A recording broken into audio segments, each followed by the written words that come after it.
Sou peregrino aqui, em terra estranha estou, no reino. Bem-vindo ao podcast Estrangeiros e Peregrinos. A mensagem de hoje será apresentada por Dennis Allen. Hoje nós vamos continuar nosso estudo sobre a ressurreição nas Escrituras e no final do episódio darei a resposta à pergunta 894. Hoje eu quero falar sobre a nação ressuscitada. Deus dá vida. As várias ressurreições registradas na Bíblia serviam para lembrar as pessoas desse poder divino. Com exceção de Jesus, nada sugere que as pessoas ressuscitadas escapariam da morte para sempre.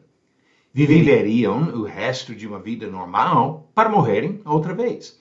A vitória temporária sobre a morte física foi apenas uma maneira de ilustrar algo muito maior.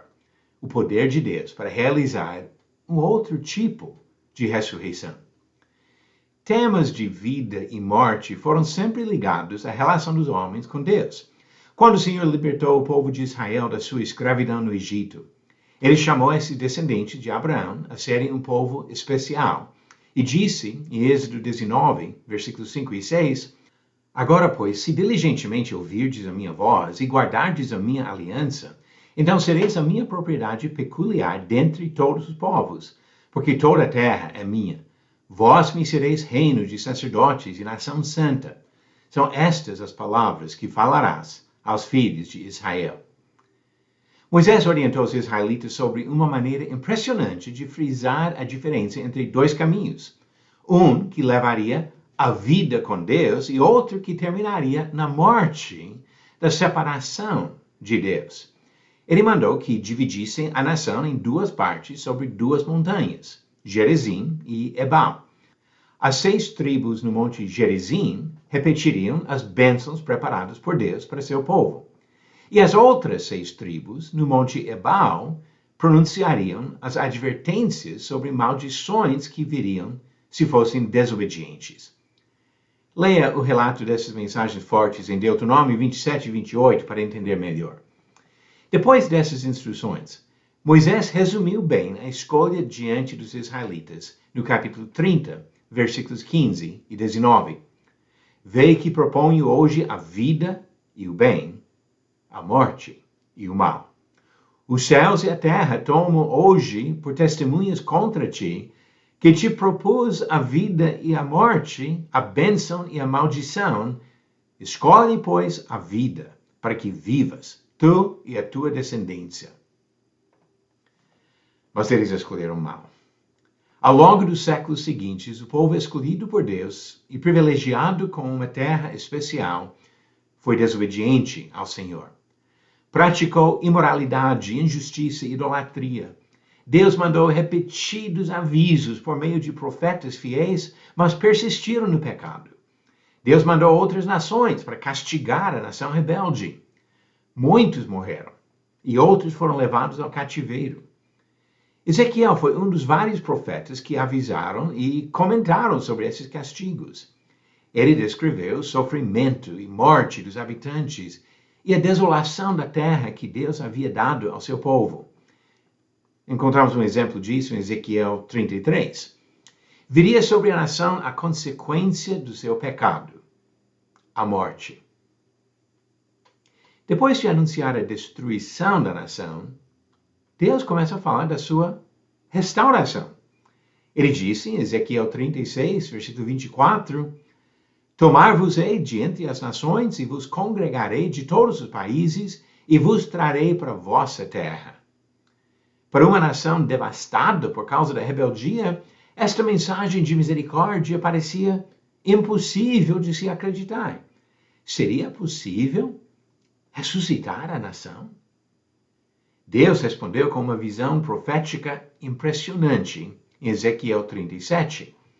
O Espírito do Senhor levou Ezequiel para um vale cheio de ossos secos. Deus mandou que ele pregasse aos ossos, e o profeta assistiu a uma cena dramática em que os ossos foram cobertos de carne e pele e ressuscitados como pessoas vivas. Explicações de outras mensagens no resto do livro e de outros livros do Antigo e Novo Testamentos ajudam a entender o significado da visão. Deus restauraria seu povo e teria uma verdadeira nação santa. É o mesmo tema da restauração enfatizado no ensinamento de Pedro. Ele descreveu a Igreja de Jesus como o povo restaurado, a nação santa. Disse em 1 Pedro 2, versículos 9 e 10, vós, porém, sois raça eleita, sacerdócio real, nação santa, povo de propriedade exclusiva de Deus, a fim de proclamardes as virtudes daquele que vos chamou das trevas para a sua maravilhosa luz. Vós, sim, que antes não erais povo, mas agora sois povo de Deus, que não tinhais alcançado misericórdia, mas agora alcançastes misericórdia. O que Deus realizou por meio de Jesus Cristo e seu sacrifício na cruz foi nada menos do que a ressurreição. Pessoas espiritualmente mortas, tanto judeus como outras nações, receberam a oportunidade de viver. Aqueles que se afastaram de Deus por causa do pecado voltaram a ser o povo especial e privilegiado.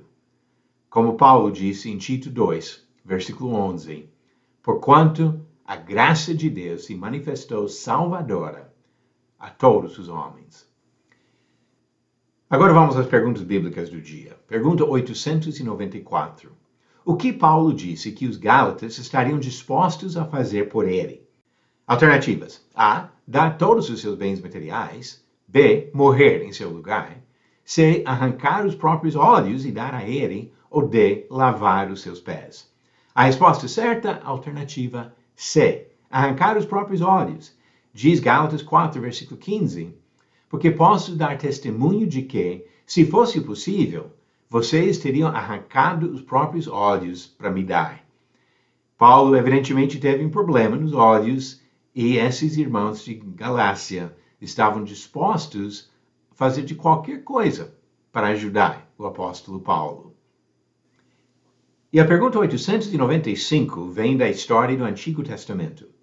Abigail, uma viúva sábia, se casou com Davi e foi a mãe do próximo rei de Israel. Verdadeiro ou falso? Verifique sua resposta no final do próximo episódio de Estrangeiros e Peregrinos.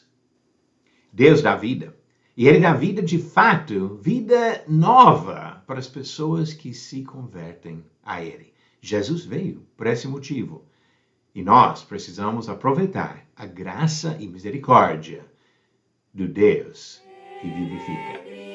Obrigado por nos acompanhar nessa jornada pelas Escrituras. Volte amanhã para ouvir mais uma mensagem do podcast Estrangeiros e Peregrinos. Seguimos pelo mundo a vida.